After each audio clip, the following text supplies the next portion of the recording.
Hello. Greetings from Vietnam. I wanted to film with this gorgeous backdrop, but I couldn't figure it out, so I'll just show it to you. Right? Oh, so nice. Hello, it's Doris with Aldi Books, and I'm here for an exciting announcement. Springathon is right around the corner. I love this readathon. I love nature writing. So it is perfect for me. And I hope that it's perfect for many of you because I'm here to welcome you to join us. So this was a readathon created by Natalie from Curious Reader and Heidi from My Reading Life, and I have been joining in the last couple years, every year in May, right in time for warm weather and green growth in the northern hemisphere at least. And I am coming to you from Vietnam.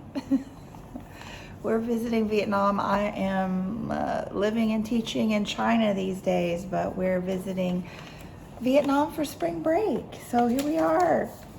So Springathon is a readathon focusing on nature writing, however that looks for you. It's every year in May. You can run the whole month of May.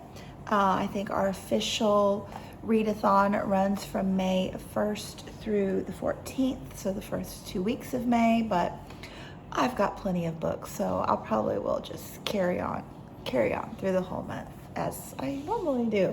So this year we've come up with 4 word prompts for you, and they are color, craft, capture, and care. You are free to interpret those however you will. I think they're very open to interpretation. We would just like you to read some nature writing and inspire you through these words to pick up some things. I think that I'm going to use the prompts color, craft, capture, and care to inspire myself in my artistic endeavors. I have been meaning, it's one of my goals this year, to work on my nature journal that I just haven't started for 3 years now.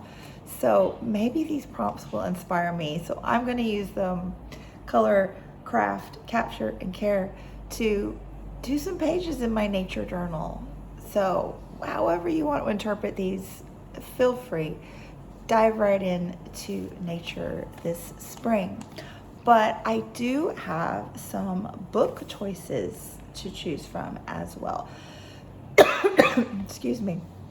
I have quite a selection here. And I'm actually doing something a little different this year in that I think I'm going to focus on fiction. Normally I read a lot of nonfiction nature writing throughout the year and during Springathon especially, but I'm on round 2 of nonfiction for the Book 2 prize, and I think that I want some fiction in my life. So these first 1, 2, 3, 4, 5, 6, I have 10 books here, and the first 6 are fiction. So hot off the press, this first one I ran into on Instagram, an old scrapbooking buddy, Go as a River by Shelley Reed. And this one is set in the 40s, I believe, in Colorado. Where the Crawdads Sing fans may get on with this, but the friend who recommended it on Instagram, she says it is just an instant all-time favorite this year already. And nature plays a huge role in the book. And then another one that I found is Wayward by Amelia Hart. And this one is set in 3 different time periods, 2019, 16, 19, and I think the other one may be in the 40s as well. And this one has at least the 1619 kind of the holistic woman labeled a witch kind of scene. So I'm excited to dive into this one. I mean, that cover, I mean, stunning, right? And then The Gift of Rain by Tan Tuan Eng. So this one I read, I think Evening Miss by this author, and it was just really gorgeous nature writing. So I think this one will be of a similar vein. This is a award-winning author, so I feel confident about that one. And then Pod, obviously this had to be on the list, by Laylene Paul. So this one is kind of an iconic read, Bees by Laylene Paul, where it's fictionalized but told from the perspective of bees. So this one is told from the perspective of a whale, so it should be interesting. And then Octavia Butler, Parable of the Sower. I haven't read any Octavia Butler yet, so maybe Springathon will be my time with that. And this one I think is super interesting, looking at climate change based in the 1920s. And here we are, like, she wrote this obviously years ago, but wow, you know, forecasting the times, right? And then my last fiction is Demon Copperhead by Barbara Kingsolver.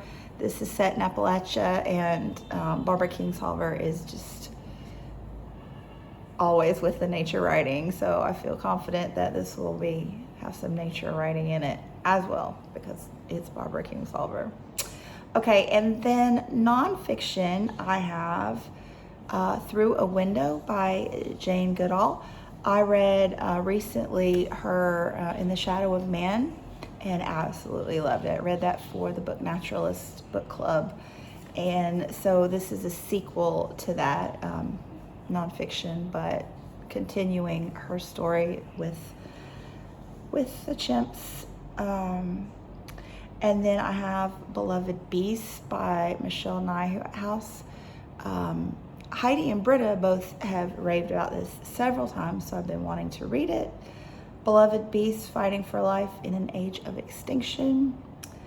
And then Heaven is a Place on Earth by Adrian Shirk. So this is, I'm not sure if it's nature writing. I saw this on Untrained Librarian recently, but it's about utopian societies in America. So really curious about this one. And another Book Naturalist pick, Mime of the Raven by Bernd Heinrich.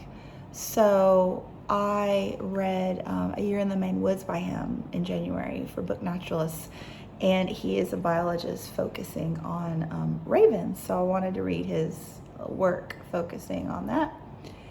And that's it. So those are my reads, hopefully. I mean, I don't know that I'll get to all, I think there's like 10, yeah. All 10 of those, but if you have one of those that you'd like me to prioritize, let me know. What are you planning to pick up for Springathon? Are you focusing on fiction or nonfiction? Will you get your nature crafting on?